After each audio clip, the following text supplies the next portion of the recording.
yung technique na simple lang, tsaka ito, walang daming pasikot-sikot. Ito po'y pwedeng biglaan na mga atake na biglang sumuntok. Ito yung tapik-tapik, malaking tulong ito. Ito yung the best. Hindi mo magagawa yung technique mo pag hindi mo ito mapag-aralan, kasi hindi mo pwedeng ilalak mo yung isang tao na hindi mo tatapikin na magpapasuntok ka na lang. Ito simple lang. Halimbawa na bigla na lang siyang umistrit, ito yung tatapik mo. Okay, slow. Ito. Yan. Kailangan, pag tapik mo, may kasama din ka ng weight. I-slide ka ng weight. Okay. Ano mo? Yan. Mahalaga to. Yan.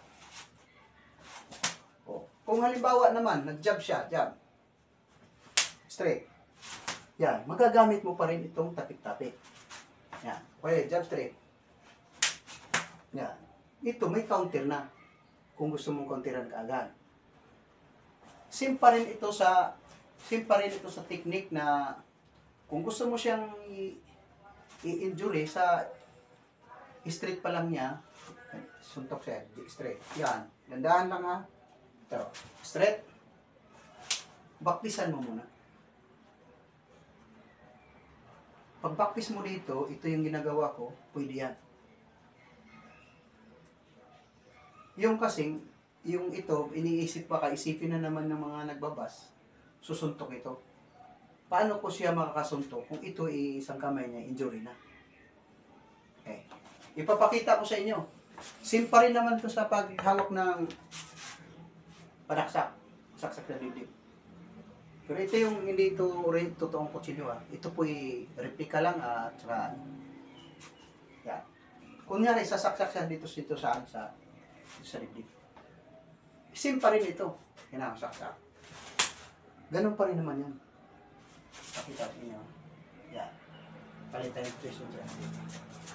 Para makita. Yan. So, saksak siya. Yan. Ito pa rin. Same pa rin naman ito. Ibababa mo lang to. Ito yung ano. Yan. Saksak. Yan. Kung halimbawa, na kahit pitinipitik mo to rito, ininda na to, pwede mo naman din kunin ng hawak niya. Ito pa rin sa inyo. Tapik niyan, kailangan lang slide ka. Sa, yan. Pitik mo rito, counter. O dito lang. Hindi mo naman kailangan isaksak mo pa to sa kanya at kuha mo na to sa may injury na.